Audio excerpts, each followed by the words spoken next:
Hello, listeners. Welcome to Hear Me Speak and this section of the podcast that I like to call Say What Now, where I'll be giving you snippets of eye openers from not so far away. Today, I'll be talking ugly women, the baby sold, and of course, how sex workers are thriving. So let's begin with the aesthetics. Are ugly women more faithful? Now, beauty is in the eye of the beholder, right? So who makes the call on whether or not somebody is ugly and to what extent their ugliness is?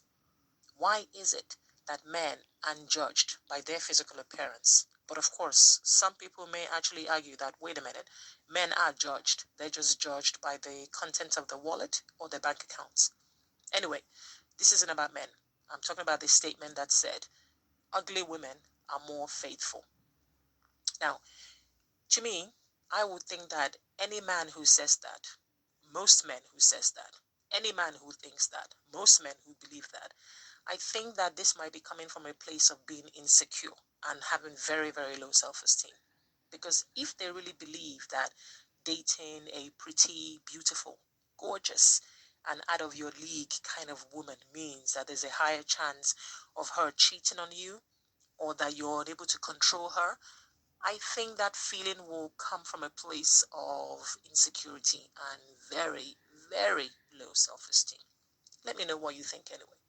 Now, the statement that ugly women are more faithful implies and also assumes that any woman who is labeled as ugly is herself desperate for any kind of affection and to also have a partner at any cost. It also means that reasons of self-love, pride, and patience is thrown out of the window because her lack of beauty is obviously a talisman reminding her to settle for whatever she can get. Now, if beauty is in the eyes of the beholder, does that mean that all women are monolith when it comes to men's perception of what is beautiful and what is ugly?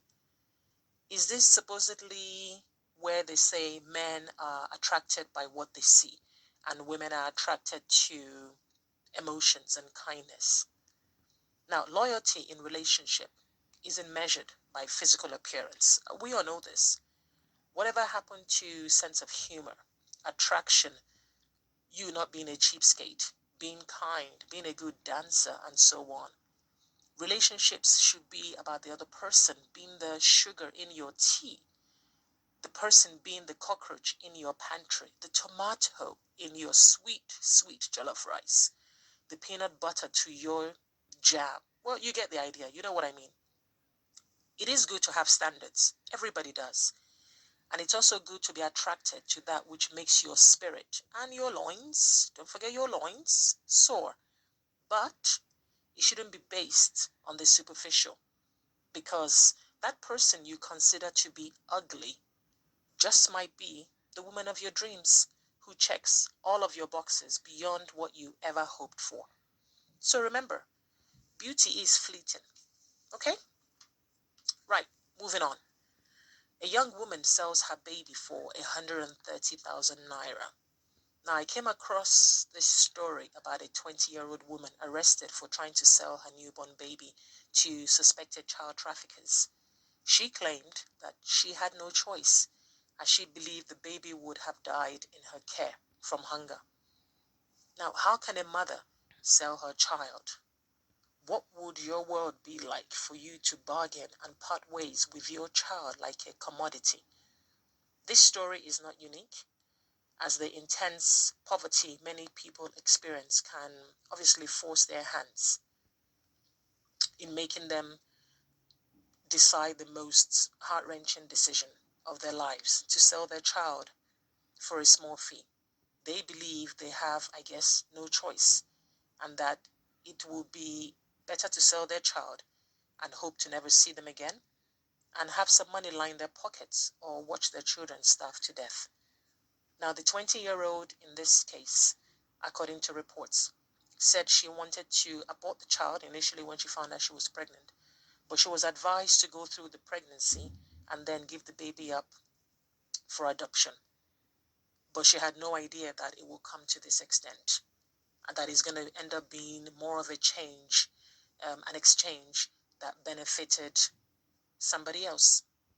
Now, money for her and her family and her baby would have helped a great deal. But sadly, this is happening more and more as traffickers and pedophiles and brothel owners and corrupt adoption agencies take advantage of people like her who are vulnerable.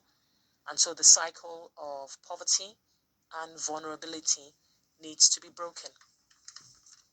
Okay, lastly, despite the lockdown, the oldest profession in the world remains unaffected by the pandemic, unaffected by the lockdown, and definitely unaffected by the quarantine.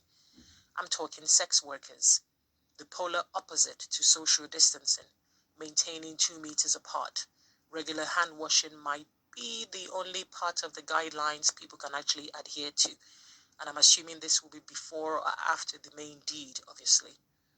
Now, a news outlet here in the UK discovered that the lockdown measures put in place has not stopped some sex workers from traveling all over the country to meet their clients. And they're meeting them not only in their offices, but also in their homes. Now, as businesses find themselves moving online, so are some sex workers as well. And apparently, a number of them are used to working online anyway. So that's what they did from home before this virus took place. Now, for a lot of them, online trading, as it is not an option, especially when they have to fork out on things like equipment, tripod, lighting, outfits, toys, and so on. Now, most of these sex workers are mothers, and they need to work to support their families, and they feel that they have no choice. Being a sex worker is obviously not the job for the faint-hearted, I don't think, but these women must have balls of steel to be able to not only do what they do, but the fact that they're also putting themselves at a greater risk of contracting other infections, including this virus. Now, one woman did report that she wasn't concerned because she sanitized herself all over, to which I would have asked, is that before or after intercourse has taken place? So clearly, no matter what is happening in the world, and as certain as we are that the sun rises in the east and sets in the west, the oldest profession continues to thrive through the ages. It also continues to arouse very, very strong sentiments that giving goods, personal goods, in exchange for money should not occur outside of the context of courtship, affairs, marriages. But then, is there not an abundance of gift giving of personal goods and money within those relationships anyway? I welcome your thoughts and opinion on these topics. Thanks for listening. Please do subscribe to my channel and help it grow. Do share this video and give it a thumbs up if you will. Take care.